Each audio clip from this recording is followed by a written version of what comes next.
Degree అందరూ ఇస్తారు. Career కి క్లారిటీ ఇచ్చేది మాత్రం కాన్ఫిడో. బెస్ట్ యూనివర్సిటీ సీట్ తో పాటు సెటిల్ అయ్యే స్కిల్ కూడా గ్యారంటీ.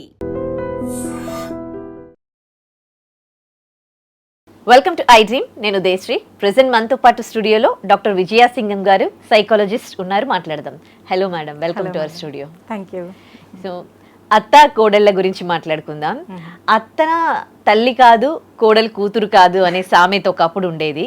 కానీ ఇప్పుడు ప్రెసెంట్ అయితే గొడవలు ఉన్నా కానీ ఎవరు ఎవరిని బేర్ చేయట్లేదు అనుకోండి. వాళ్ళు అత్తలు కొంచెం వాళ్ళ ప్రతాపం చూపించాలన్నా భయపడుతూ ఉన్నారు. అండ్ కోడళ్ళు కూడా ఏం అత్త చూపించగానే ఏం పడట్లేదు. ఎందుకు అత్త పోస్ట్ వచ్చేసరికి ఆవిడ ఒకప్పుడు ఒక ఇంటి కోడలే, ఎందుకు ఆ డామినేషన్ కోడలి పైన చూపించాలి అని అనుకుంటది? ఎందుకు తన కూతురు, ఇప్పుడు కోడల్ని తన కూతురు అని ఎందుకు అనుకోదు? అలాగే కోడలు కూడా అత్తని కూతురు అని ఎందుకు అనుకోదు? Okay, it's a right question మీరు అడిగింది. ఇక్కడ ఏంటంటే మనం ఫస్ట్ మ్యారిటల్ రిలేషన్షిప్లోకి వచ్చినప్పుడు అంత బాగుంది అనిపిస్తుంది. అంటే హస్బెండ్ మీద ఎక్కువ ప్రేమతో ఉంటుంది కదా, అది రిఫ్లెక్ట్ అవుతూ ఉంటుంది. సో తను కూడా నాకు అత్తగారు అండ్ ప్రతి దానికి మనం అడగడం, అత్తయ్య అని వెళ్ళడం ఇలా బాగుంటుంది. తను కూడా అమ్మ అని పిలవడం ఇలాగా. కొన్ని రోజులు వెళ్ళిన తర్వాత ఏమవుతుందంటే it's a natural kind of friction develops. ఎందుకు అంటే రియల్లీ స్పీకింగ్ మన రోల్స్ ఉంటాయి కదా, మన రోల్స్ అంటే మనం ఈ రెస్పాన్సిబిలిటీస్ ఆర్ రోల్స్ అనేవి మనం ప్లే చేస్తాం ఆ రిలేషన్షిప్లో. ఆ రోల్లో ఏమవుతుందంటే బౌండరీస్ అనేవి ఇట్స్ కైండ్ ఆఫ్ ఫ్లిప్ అవుతాయి. మనకి బౌండరీస్ అనేవి ఏమవుతాయంటే వేరే పర్సన్ ఆ బౌండరీస్లోకి క్లాష్ ఇవ్వడం అనేది జరుగుతుంది. వేరే పర్సన్ ఇన్ ద సెన్స్ అత్త కూడలే మనం చెప్పుకుంటున్నాం. ఇప్పుడు తన రోల్ ఒకటి ఉంటుంది, తన రోల్ కూడా ఉంటుంది. బట్ మధ్యలో ఎవరు ఉంటారు? సన్ ఉంటారు, ఈ తన పర్సన్ యొక్క హస్బెండ్ ఉంటారు. వీళ్ళిద్దరికీ కంబైన్డ్గా తన మీద రోల్స్ అనేవి ఉంటాయి అన్నమాట. ఆ రోల్స్ ఫుల్ఫిల్ చేయటంలో ఏమవుతుందంటే వీళ్ళ బౌండరీస్ వచ్చి క్లాష్ అవుతాయి. That's why naturally friction develops. ఫస్ట్లో బాగానే ఉన్నా ఎందుకు వస్తుంది అంటే వాళ్ళు ఏంటంటే ఈ పేరెంట్స్ ఎవరైతే తల్లి ఉంటుందో వాళ్ళకి వాళ్ళ ఫస్ట్లో బాగానే ఉన్నా కానీ ఏమనిపిస్తుందంటే ఇంకొకళ్ళు వచ్చి తన కొడుకు దగ్గర ఉన్నటువంటి తన స్పేస్ని ఎక్కువ లాగేసుకుంటున్నారు అనేది psychologically she feel in one or the other way after some days or in any some instances. ఏదో ఒకటి జరుగుతూ ఉన్నప్పుడు ఒక్కొక్కసారి తన మాట విన్నా కానీ, కొడుకు వైఫ్ మాట విన్నా కానీ, కొన్ని విషయాల్లో అటువైపు మొగ్గు చూపినా కానీ, తను చెప్పింది విన్నా కానీ వెంటనే తల్లి ఏం ఫీల్ అవుతుందంటే ఇప్పటిదాకా నా కొడుకు నేను చెప్పింది కానీ ఇలా నా సలహాలు వచ్చి అడిగేవాడు, నాకు కొన్ని చెప్పేవాడు కదా అని. దట్ ఎంప్టీ నెస్ట్ సిండ్రోమ్ అంటాం దాన్ని. ఎంప్టీ నెస్ట్ సిండ్రోమ్ ఆ తల్లికి అది వస్తుంది అన్నమాట. అదేంటి అంటే ఎంప్టీ నెస్ట్ సిండ్రోమ్ అంటే తన పరిధిలో ఉన్న కొడుకు, తన ప్రేమ ఇది తనని అడుగుతూ సలహాలు అడుగుతూ అలా ఉన్నటువంటి కొడుకు తను దాటి ఆ బౌండరీస్ దాటి ఇంకొక దాంట్లో వెళ్ళిపోయాడు. నేను ఏదన్నా చెప్పాలన్నా నేను ఈ బౌండరీస్ దాటి రావాలి అనేటువంటి తను అనిపిస్తుంది అన్నమాట. అప్పటిదాకా తన నెస్ట్లో ఉన్నటువంటి అబ్బాయి ఎంప్టీ నెస్ట్, ఆ గూడులో నుంచి బయటికి వెళ్ళాడు అనేటువంటి సిండ్రోమ్ వాళ్ళకి అనిపిస్తుంది. అందువల్ల ఏమవుతుందంటే వాళ్ళు ఇక్కడ it's a kind of struggle of control. మనం పవర్ కంట్రోల్ అని పాలిటిక్స్లో ఎలా అంటామో, ఇక్కడికి వచ్చేటప్పటికి ఫ్యామిలీలో కంట్రోల్ స్ట్రగుల్. ఇప్పుడు ఫస్ట్లో బాగానే ఉంటుంది, మీరు ఇది చేయండి నేను ఇది చేస్తాను, మనం ఇలా ఉందామని మాట్లాడుకుంటాం. వెళ్ళే క్రమంలో ఏమవుతుందంటే ఒక దాంట్లో అత్తగారి కంట్రోల్ కనిపిస్తుంది. లేదు అది మన కుటుంబంలో చెయ్యము, ఇది చేస్తాము, అక్కడికి వెళ్ళము, ఫస్ట్ ఇది చెయ్యాలి. మన ట్రెడిషన్స్లో కూడా మనకు ఉంటుంది. సేమ్ కైండ్ ఆఫ్ క్యాస్ట్ అయినా కూడా కొన్ని కల్చరల్ కైండ్ ఆఫ్ దాంట్లో డిఫరెన్సెస్ వస్తాయి. లేదు మేము ఇదే చేస్తాము, ఫస్ట్ ఇది చేయాలి నువ్వు, తర్వాతే అది, ఇట్లా వాటిల్లో కల్చరల్గా చూసుకోండి, పర్సనల్గా చూసుకోండి, చాయిసెస్ కానీ తర్వాత పిల్లల దగ్గర చూసుకున్నా ఏదైనా ఆ స్ట్రగుల్ అనేది కంట్రోల్ పరంగా వస్తుంది అనమాట. కంట్రోల్ చేయటం వల్ల ఈ కోడలు ఎలా ఫీల్ అవుతుందంటే ఐఎమ్ లూజింగ్ మై ఐడెంటిటీ. అంటే అత్తగారు ఏది చెప్తే నేను దానికి ఓకే చేయాల్సి వస్తుంది ఏంటి. స్టార్టింగ్లో తనకి బాగానే ఉంటుంది, అమ్మ తర్వాత అమ్మ కదా, పెద్దవాళ్ళుగా సజెషన్స్ ఇస్తారు. అండ్ ఈ భర్త యొక్క పోలికలు రిఫ్లెక్ట్ అవుతూ తల్లి కదా ఈ ప్రేమని కూడా అటు వేసేస్తారు, ఆటోమేటిక్ వచ్చేస్తుంది. అది ఒకళ్ళు చెప్తే వచ్చేది కాదు. వాళ్ళ చెల్లెల మీదకో వీళ్ళకో అదే పోలికలతో ఉంటారు. భర్తను అప్పుడప్పుడే వాళ్ళు ఇంటిమసీ డెవలప్ చేసుకొని చాలా డీప్గా లవ్ చేస్తూ ఉంటారు. సో భర్త లవ్ చేసే వాళ్ళని ఆటోమేటిక్గా వీళ్ళు లవ్ చేస్తూ ఉంటారు. అది ఆటోమేటిక్గా జరిగే ప్రాసెస్.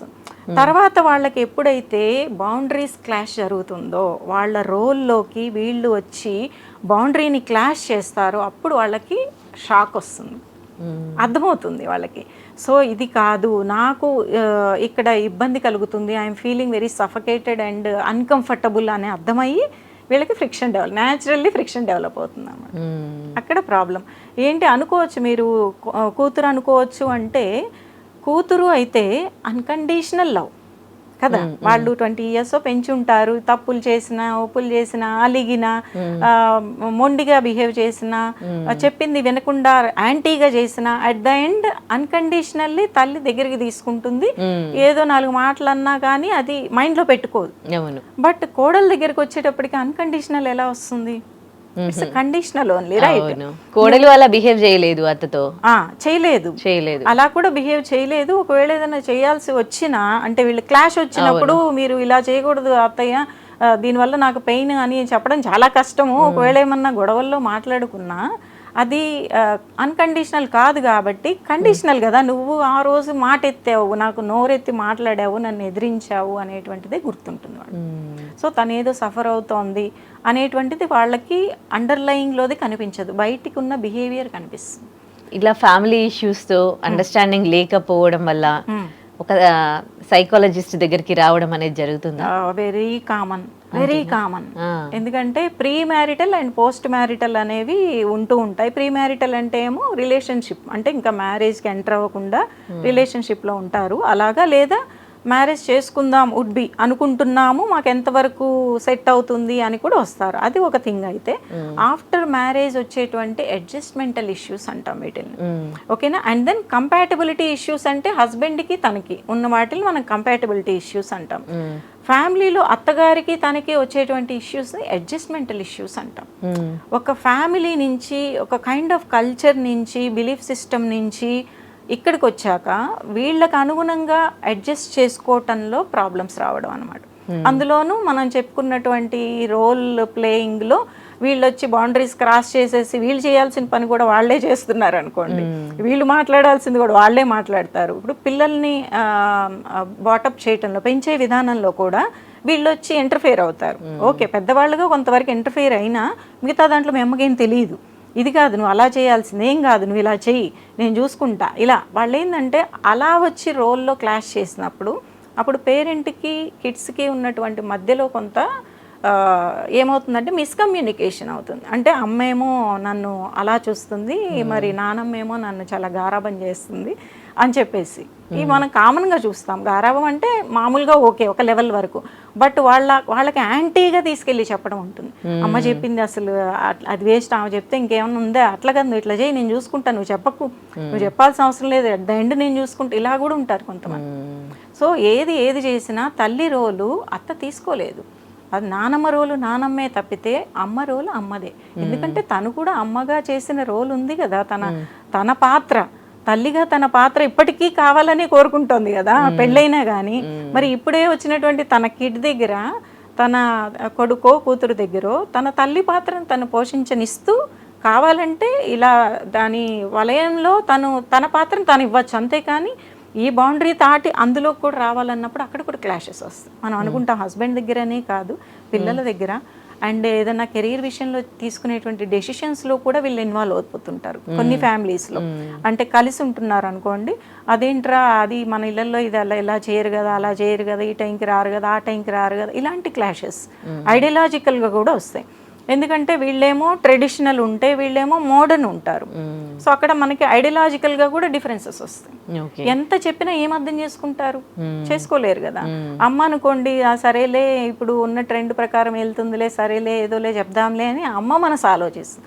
అత్త మనసు నా కుటుంబం ప్రెస్టేజ్, నాకు వినకపోతే ఏంటి, మన కుటుంబంలో కోడలు వెళ్తే కోడలు నా ట్రెడిషన్ని రెప్లికా చేయాలి కదా, వినాలి కదా అని ఆలోచిస్తుంది. అందువల్ల మోడర్న్ వర్సెస్ ట్రెడిషనల్ అక్కడ మనకి క్లాష్ అవుతుంది. అక్కడ ఇలా అడ్జస్ట్మెంటల్ ఇష్యూస్ వచ్చినప్పుడు డివోర్స్ వరకు వెళ్తూ ఉన్నారు, కానీ ఒక సైకాలజిస్ట్ని అప్రోచ్ చేస్తే అంటే ప్రాబ్లం సాల్వ్ అయిపోతుంది, డివోర్స్ తీసుకోవాల్సిన అవసరం లేదు అన్న అవగాహన ఉందా అసలు? లేదు, అంటే డివోర్స్ దాకా వెళ్ళే ముందు డెఫినెట్లీ వస్తున్నారు చాలా వరకు. ఇప్పుడు అవేర్నెస్ బాగా పెరిగింది. అంతకుముందు ఏంటంటే ఇంకా ఇంతాక వచ్చింది, ఇంకా నాకు ఎవరు హెల్ప్ చేస్తారు, నేను ట్రై చేయాల్సినవన్నీ చేసే కదా, ఇంకెవరు మాత్రం ఏం చేస్తారా అనుకునేవాళ్ళు. బట్ ఇప్పుడు ప్రతి ఏజ్ గ్రూప్లోనూ అవేర్నెస్ అనేది బాగా వచ్చింది. నాకు ఒక సమస్య వచ్చింది, నేను I'm not in the way to breathe in to the problem, ఓకేనా, నాకు సఫికేట్ అవుతున్నాను అన్నప్పుడు they are taking a step. ఇట్లా ఒక ఫీల్డ్ ఉంది, ప్రొఫెషనల్స్ ఉన్నారు, మనము ఇబ్బంది పడక్కర్లేదు, ఓకే. వాళ్ళిద్దరు అంత స్ట్రగుల్ అవుతున్నప్పుడు ఇంక వాళ్ళే డిసైడ్ అవుతున్నారు, వద్దు మనం ఇంత టాక్సిక్గా వెళ్ళొద్దు, let us try, go for professional. They will, వాళ్ళు స్ట్రక్చర్డ్గా ఉంటారు కదా. ఇప్పుడు మా దగ్గర సెషన్స్ ఉంటాయి, కపుల్ వచ్చారనుకోండి, మాట్లాడుతూ ఉంటే 1 hour, అదర్వైజ్ 2nd hour అయింది అనుకుందాం, and then we close the session, 2 sessions, again they have to come another day. ఇది రచ్చబండ పంచాయతీలాగా కూర్చొని రా మాట్లాడు, నువ్వరు నేనరు, నీ మధ్యలో జడ్జిమెంట్ ఇస్తా అంటే కాదు. These are the psychological structured sessions కాబట్టి కపుల్ థెరపీ పరంగా తీసుకెళ్తూ స్ట్రక్చర్డ్గా ఆపేస్తాం అక్కడ. అందుకని అది వాళ్ళకి బాగా పనికొస్తుంది. ఫోకస్డ్గా పాయింట్స్ ఏంటి, అక్కడ ఎక్కడ ఫ్రిక్షన్ ఉంది, ఎక్కడ కంపాటబిలిటీ ఉంది, దేనివల్ల ప్రాబ్లం వస్తుంది, దానికి సొల్యూషన్ ఎలా తీసుకురావాలి, ఇలా మాట్లాడి మళ్ళీ tomorrow they will come. In the mean while ఇవన్నీ కూడా ప్రాసెస్ చేసుకుంటారు. We had to give some time to process the resolutions. మనము మామూలుగా పెద్దవాళ్ళు కూర్చున్నారు అనుకోండి, ఇటువైపు తల్లిదండ్రులు ఉన్నారు, ఎప్పుడు కూడా ఒక విషయం ఏంటంటే తల్లి వైపు వాళ్ళు, అదే అమ్మాయి వైపు తల్లిదండ్రులు తననే సపోర్ట్ చేస్తారు, అబ్బాయి వైపు తల్లిదండ్రులు అట్ ద ఎండ్ తననే సపోర్ట్ చేస్తారు. అది మనం అనుకుంటాము అత్తగారికి చెప్తే అర్థం చేసుకొని ఏదో హెల్ప్ చేస్తారులే అని, వెరీ సర్ఫేస్ లెవెల్లో జరుగుతుంది అది. ఎందుకంటే ఏదైనా కానీ అది మంచో చెడో వాళ్ళ అబ్బాయిని దాటి వాళ్ళు తీసుకోరు కదా డెసిషన్స్. అది మంచిది, ఎంత చెడు చేసినా కూడా ఇది గుర్తుపెట్టుకోవాల్సిన విషయం. చాలామంది వెళ్ళిపోయి అత్తగారి దగ్గర ఏడ్ చేసేసి మీ అబ్బాయి ఇలా చేస్తున్నాడు ఎలా చేస్తున్నాడు, ఏంటి ఉపయోగం? అందించి ఏమైనా రెజల్యూషన్ వస్తుందా? వెళ్ళి ఆ కొడుకుని నువ్వు ఇలా చేస్తున్నావని అడుగుతుందా తల్లి? అది సర్ఫేస్ లెవెల్లో ఏదన్నా ఉంటే చేయగలుగుతాం, కానీ డీప్ లెవెల్లో చేంజింగ్ అనేది అది జరగదు. ఎందుకంటే తల్లి చిన్నప్పటి నుంచి చూసి ఇష్టపడుతూ ఉంటుంది కదా. భార్యాభర్త రిలేషన్లో వల్నరబిలిటీస్ బయటపడతాయి. అది తల్లి బిడ్డ రిలేషన్షిప్లో కానీ సిబ్లింగ్స్ విషయంలో వల్నరబిలిటీస్, బలహీనతలు బయటపడవు. పైన ఉన్నటువంటిది మాత్రమే ఉంటుంది, ప్రేమ లేకపోతే కోపము లేకపోతే అలక, ఇది ఉంటుంది. భార్యాభర్త రిలేషన్షిప్లో ఇంకా డీప్గా ఉంటుంది కాబట్టి వాళ్ళ అన్కంఫర్టబుల్, ఇన్సెక్యూరిటీస్ ఇవన్నీ బయటపడతాయి. వాళ్ళకి అది అర్థం కాదు. అదే ఇంత మంచి పిల్లాడైతే నేను ఏంటి అసలు ఏమంటారు, దండం పెట్టచ్చు అసలు, అలాంటి వాడిని మీకు ఇస్తే నువ్వేమో ఇలా అంటున్నావు, నువ్వే ఇలా తయారు చేసావు. నో, వాళ్ళకి ఇన్సెక్యూరిటీస్ ఏవైతే ఉన్నాయో అవి లైఫ్ పార్ట్నర్ మీద చూపిస్తారు, అక్కడే బయటకు వస్తాయి. ఎందుకంటే that is the deep kind of relationship. Each and every time they have to travel and share the life together కాబట్టి అక్కడే మనకి ఇన్సెక్యూరిటీస్ కనిపిస్తాయి. ఓకే, ఇక్కడ ఇప్పుడు మీ దగ్గరకు వచ్చి కౌన్సిలింగ్ తీసుకొని అంతా అయిపోయాక అదే రిలేషన్షిప్లో వాళ్ళందరూ కూడా బాగుండడం జరుగుతుందా? ఓకే, మీరు అన్న దాంట్లో ఏంటంటే అన్నీ వచ్చిన దాంట్లో 90-100% ప్యాచప్ అవుతారని కాదు కదా. సో వాటిల్లో కొన్ని టాక్సిక్గా ఉంటాయి, very toxic. So we have to make them aware that they have to take a final decision to come out of it. Of course మనకు వచ్చి ఫ్యామిలీ కౌన్సిలర్గా వచ్చాము, సైకాలజిస్ట్ దగ్గరికి వచ్చారు అంటే ద వెరీ కోర్ పాయింట్ వాళ్ళని ప్యాచప్ చేయటం అనేది కాదు. We'll have the neutral aspect in the mind. First neutral aspect ఎవరు ఏంటి అనేది. ఇద్దరు సపరేట్గా కూడా వస్తారు. ఇద్దరు వచ్చినప్పుడు ఏమవుతుందంటే వీళ్ళు చెప్పేటప్పుడు వాళ్ళు మళ్ళీ ఆపుతారు, ఇది కాదు అది కాదు, ఇంటరప్షన్స్ ఎక్కువ ఉంటాయి అనమాట. లేదు ఇది అది అని చెప్పేసి చెప్పనివ్వరు. దట్స్ వై ఇప్పుడు ట్రెండ్ ఎలా ఉందంటే ఇండివిజువల్గా వచ్చి చెప్పుకుంటున్నారు. ఫస్ట్లీ వాళ్ళ వర్షన్కి ఇంటరప్షన్ ఉండదు కదా, సో వీళ్ళు చెప్పేసుకుంటున్నారు. అండ్ దెన్ వాళ్ళ వర్షన్ కూడా విన్నప్పుడు, ఇద్దరు వర్షన్ విన్నప్పుడు ఒక పాయింట్ మనకు వస్తుంది, అలా ఓవరాల్ పాయింట్. ఒక్కళ్ళ విన్నప్పుడు మనకు వీళ్ళే విక్టిమ్ అనిపిస్తుంది, వాళ్ళది కూడా విన్నప్పుడు అప్పుడు అర్థమవుతుంది వీళ్ళిద్దరి రోల్ ఏంటి అనేది. అప్పుడు then I will call them as couple.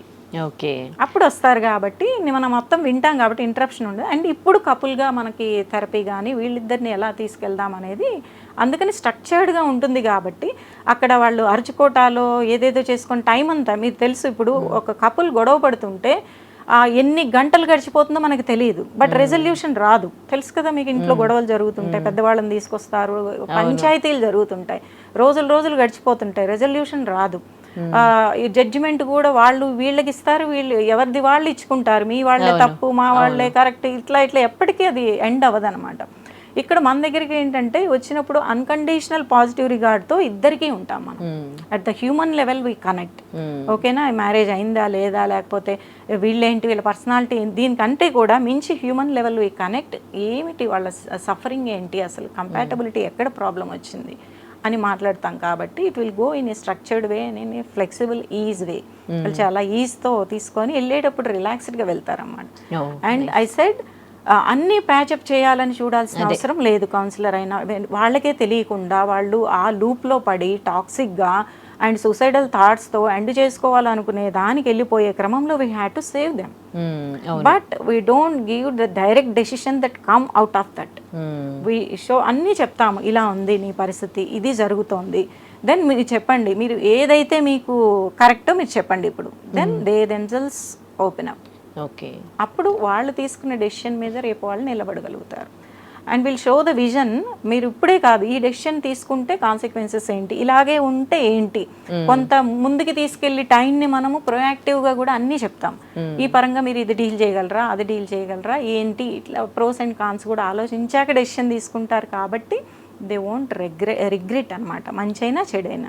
Right, thank you so much doctor గారు. అంటే ఎన్నో సమస్యలు మనకి పెరిగిపోతూ ఉన్నాయి, కానీ ప్రతి సమస్యలకి కూడా సొల్యూషన్స్ ఉన్నాయని మీరు చూపిస్తూ ఉన్నారు. Thank you so much for letting us know. Thank you ma'am. And for more videos, Please subscribe to iDream channel. Subscribe to iDream Media. Please subscribe to iDream. Please subscribe to iDream. Please subscribe iDream. And please subscribe to iDream. For more videos, subscribe to iDream. please like, share and subscribe to the channel. Congratulations, iDream. Subscribe to iDream. Subscribe to iDream. So subscribe to iDream Media. iDream ki iDream team అందరికి huge congratulations. Please subscribe iDream Media. Please subscribe to iDream. Subscribe iDream. Please subscribe to iDream. iDream అంటే నా కళల channel subscribe చేసుకున్న నోరు తిరుగుతలేదు, మీరైతే గంట గుర్తు కొట్టండి. For more such videos, please subscribe to iDream. Subscribe to iDream. Please subscribe to iDream. Please subscribe iDream Media. Please do subscribe to iDream. Please subscribe to iDream Media. For best entertainment and information, please subscribe iDream. And don't forget to subscribe to iDream.